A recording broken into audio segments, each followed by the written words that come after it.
بسم الله الرحمن الرحیم. قدرمندو لیدونکو او اوریدونکو او ګرانو هیوادوالو سلامونه احترامات مې ومنئ. نن 21 د دسامبر کال 2015 چې د یکشنبې ورځ سره سمون خوري ستاسو خدمت کې حاضر یم. دا د نن ورځې دویمه برنامه ده چې په دې کې ستاسو پوښتنې او تبصرې دي په مختلفو موضوعاتو باندې هغې ته ځوابونه وایم او راځم ستاسو د خو د ټول نه مخکې ستاسو نه دا هیله لرم چې چینل سبسکرایب کړئ، دوستانو سره شریک کړئ. سبسکرپشن یا د ګډون کول یا اشتراک کول زما په دې چینل کې ډیر ضعیف روان دي. هغه یو دوه ورځې مې چې هیله وکړله، دوستانو لږه تیزي وکړله، خو هغه هم دومره زیاته نه وه، یعنې 220 کسو پورې د ورځې هغه لاړه. که بیا هم اوس د هغې نه هم ډېره ټیټه شوې ده. که لږ زره دې ساحه کې دوستان توجه وکړي، خپل ملګرو سره دې سره برنامې شریکې کړي او سبسکرپشن راته لږ ښه شي، دا به ډېره ښه خبره وي. راځم د ستاسو پوښتنې ته. امان الله ورور د کوزې پښتونخوا نه دا پوښتنه راستولې ده چې د پاکستان پوځ غزې ته ځي. دا پوځ د ټرمپ او نتنیاهو په نگرانۍ لاندې به کاروایی کوي یا آیا دا به د حماس په ګټه وي او که د اسرائیل؟ ښکاره خبره ده چې دوی خو دا دروغ ویلي چې امریکې موږ نه دا غوښتنه کړې ده او موږ دلته ځو، مګر نن تاسو وکتل چې مارکو روبیو خپل په خبرو کې بالکل په واضح توګه دا خبره وکړله چې پاکستان په خپله دا افر موږ ته کړی و کله چې د شرم الشیخ هغه غونډه شوې وه چې پاکستان حاضر دی چې غزې ته فوز ولیږي، خو د فوز د لیږلو په مقابل کې دوی پیسه غواړي. اوس چې چون خپل په مملکت کې ورته ستونزه جوړه شوې ده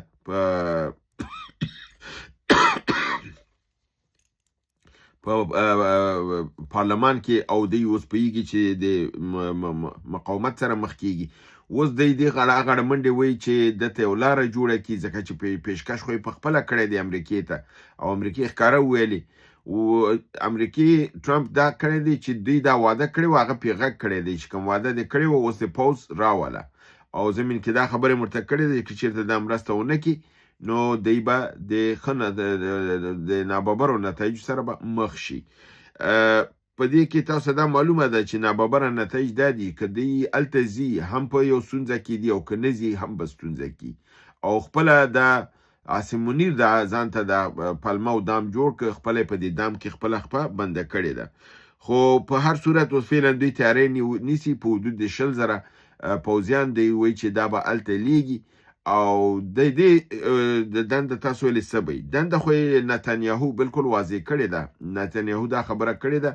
چې تا پوځ چې زما خاورې ته راځي، هغه وایي چې دا خو فلسطین نه دی، دا ټول اسرائیل دی، هغه فلسطین نه مني، هغه وایي دا اسرائیل دی، او ته چې اسرائیل ته راځي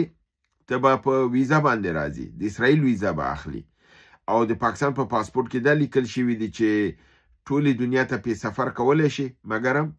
اسرائیل ته پې نشي تللی. نو اول خو باید دی په قانون کې بدلون راوړي چې پاسپورټونو کې دا شی دی دی هلته تللی نشي. که چېرته دوی هلته ځي دته به یو لاره جوړوي. بیا نتنیاهو دا خبره کړې چې کله ته زما خاورې ته زما په ویزا باندې راځي نو د هغې نه مخکې چې ته دلته به کاروایی کوې چې هغه به هم زما د نظر لاندې کوې، زما نګراني لاندې به یې کوې، د امریکې نګراني لاندې کوي. څنګه تاسو پوښتنه کې هم لیکلي دي چې دا به د امریکې او اسرائیل نګراني لاندې، بالکل که چېرته د هغې نګراني لاندې نه وي نو هغه خو ځان ته دښمن خو نه راغواړي چې هغه راشي د حماس مدد وکړي. نه د هغه خو د همدې لپاره غوښتي دي چې د حماس پې باندې خراب کړي او مسماري کړي او بدنامي اسلامي نړۍ خواته لاړی شي، لپاره دي چې مسلمان په مسلمان باندې ووهي. او دا بدبختۍ لپاره دا بدبخته پوځ د پنجاب چې دی دا حاضر شوی دی چې دا قتل و قتال د مسلمانانو په غاړه وخلي او دا وکړي. نو په دې اساس باندې تاسو دا ویلي چې دا د حماس په ګټه به وي او که د اسرائیل. ښکاره خبر ده د اسرائیل په خوښه به ځي، د اسرائیل په ګټه به کار کوي. اسرائیل به دې ته وایي چې دا ځای ووهه پاک که، دا ځای راته صفا که، دا ځای صفا که، معاش ورته ورکوي، پیسه ورته ورکوي، او خو دې ته پیسه نه ورکوي چې هغه د حماسو حمایت وکړي، حماس ترې نه بچ پاتې شي او حماس سره کومک وکړي. دا خو دته لپاره نه ځي، دا خو ځي د همده لپاره چې اسرائیل سره کومک وکړي، او دا د حماس په ګټه هېڅ صورت کې نه دی، دا د حماس په ضرر دی، د مسلمانانو په ضرر دی، او د کې به ډېر زیات نور فلسطینیانو دا به شهیدان شي، او دا ټوله ګټه امریکې ته او اسرائیل ته ده. هیله ده چې انعام الله وروره تا خپل ځواب اخیستی اوسي. اسدالله ورور په نامه د ډي پی MCO د MCO دی چې دا نوم یې خپل لیکلی دی دا کړی چې ته دا برنامې چې کوي او کوم ریفرنس چې ورکوي دغه عکسونه یا ویډیو کلیپ یا څنګه چې یو خبر تایید کیږي بیکګراوند کې یو خبر رواني یو ویډیو رواني چې هغه باندې هم پروګرام ښکلی کیږي او هم موثق کیږي ځکه چې ما سره راپورونه کلیپونه دا ما سره موجودي چې دا دغه شی او دا خبره دی درسته ده دا دی نظر زما خپل نظر هم دا دی چې زه باید که دغه سطحې ته زما دا برنامه ورسیږي چې زه وشم کولی زما مشکل دکې دی چې زه دا تخنیکي لحاظ نه پخپله په دې شیانو نه پوهېږم زه دومره کوم چې تاسو ته برنامه ریکارډ کوم او اپلوډ کوم د ده نه زیات په آی ټي تخنیکونو باندې نه پوهېږم او ما سره وخت هم دومره زیات نه وي چې زه دا کارونه وشم کولی ویډیوګانې ځکه چې اکثرا تاسو دا چینلونه چې ګورئ دا وړو غټ دی یو کس نه وي دی دوه درې کسانه یو خبرونه ټولوي بل خبر وایي او بل چې دی ایډیټینګ او تمنیل دا کوي زما ون مین شو ده زه خبر هم راټولوم ریکارډینګ هم کوم ایډیټینګ هم کوم اپلوډینګ هم کوم تمنیل هم جوړوم زما ټول کاروي یو کس باندې ده او زما په دې کې ډېر زیات وخت دغه کېږي دغه څلور برنامې چې کاملا زه جوړوم دوه پښتو دوه فارسي دا کم از کم 8 ساعته نیسي نو تاسو ته معلومه ده چې د ده لپاره بیا د ورځې د خوا نه خبرونه اورېدل دي سورسونو ته تلل دي دا معلومات راټولول دي په دې اساس باندې زه چې خپله په دې تخنیکي لحاظ نه پوهېږم ما سره عکسونه مي ما سره راپوره مي ما سره ویډیوګانې زه ساتم ما سره ویډیوګانې مي او بل هغه ورور چې حکمت الله وردک بیرته اسدالله ورور ته ځواب ورکړی دی چې دې کې ستونزې بعضې وخت کې دې کې تخنیکي ستونزو په اساس باندې چینلونه بندېږي دا هم واقعیت دی ما که تاسو یاد چې یو څو موده مخکې یو دوه برنامو کې مې کلیپونه واچول دغه کلیپونه چې ما واچول زما برنامې بندې شولې ما ته ولیکل شول چې دا کلیپ ته اجازه نه لري چې واچوې نو د ده لپاره زه کلیپونو اچولو کې مې احتیاط کوم ځکه چې چینل او تلویزیون راته بند نه کړي زه دا نشم اچولی سید انور ورور وایي چې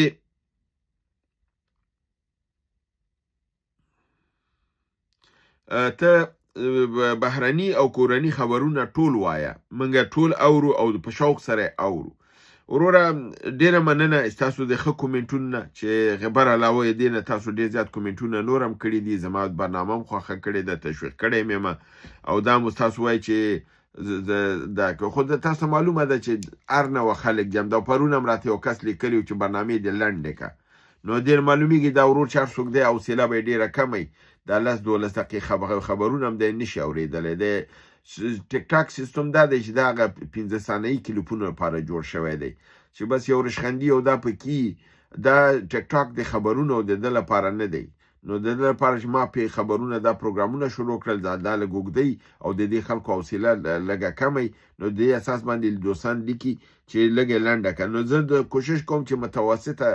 برنامه چې نه ډېره اوږده شي نه لنډه شي چې دواړه طرف هغه دوستان چې اوري هغه یې واوري څوک چې خلق یې تنګېږي هغه به یې نه اوري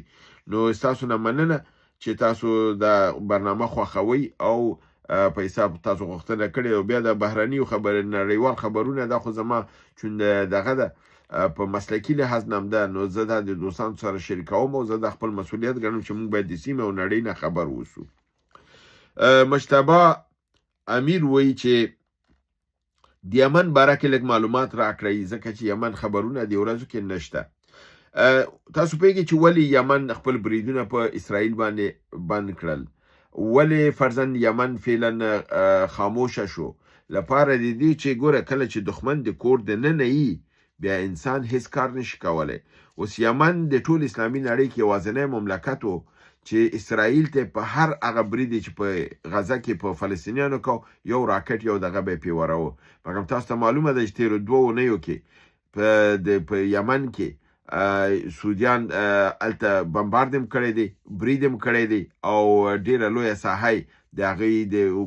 خاورې نه ده کړې ده حکومت هلته تشکیل شوی دی نو هغې اوس خپل په داخلي جنګ کې هلته نښتي دي او دا د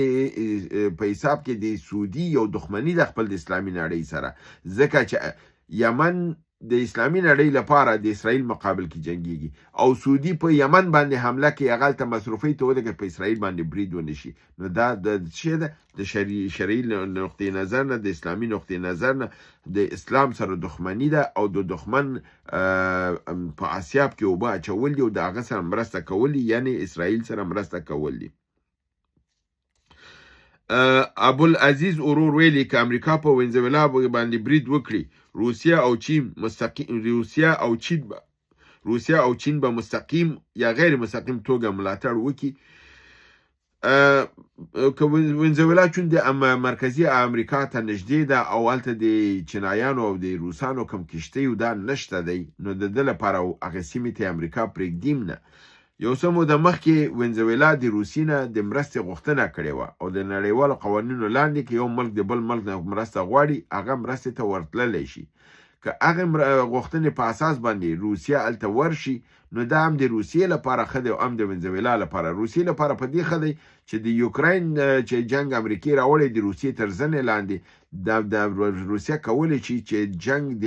امریکې تر زنې لاندې یعنې وینزویلا ته یې ویسي او هلته خپل میزایلونه او ویل کېږي چې ځینې میزایلونه او دی مرسته کړې ده نو دوی به مرسته کوي د چین د مرستې زه نشم ویلی ځکه چینایان په داسې مسایلو کې مداخله نه کوي ځان نه داخلوي ځکه چې هغې هغه اقتصادي سیاست چې مخکې ته نیولی دی په هغې کې د جنګ د هغې نه ځان لرې ساتي اما روسان چون په جنګ کې دي د اروپا او امریکا سره ممکن چې دوی ورسره مرسته وکړي او هلته ودرېږي آخري خبر د نن دا دی چې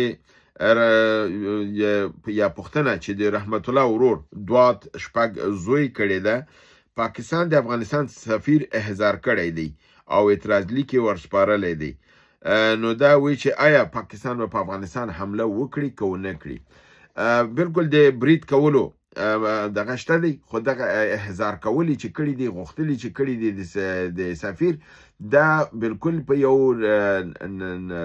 په غیر بنیادی اصول سره کړي دي ځکه چې په حمله په وزیرستان شمالي کې شوې ده او هغه د پاکستان د دې غاړه د دې د نظام د کنټرول لاندې خاوره ده فعلا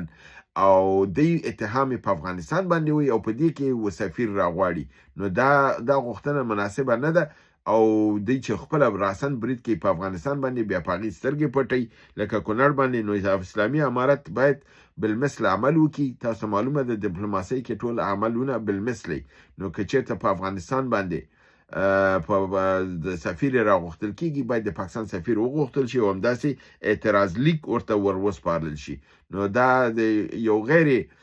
ډیپلوماټیک حرکت دی چې پاکستان کړی دی چې حمله خپل د خاورې دننه شوې ده اتهام په افغانستان کې یو سفیر راغواړي هیله ده چې برنامه وګورئ خوښ کې دوستانو سره شریکه کړئ تر بل برنامې ستاسو حضور ته حاضرېږم تاسو په لوی پروردګار عالمان سپارم وما علینا الا البلاغ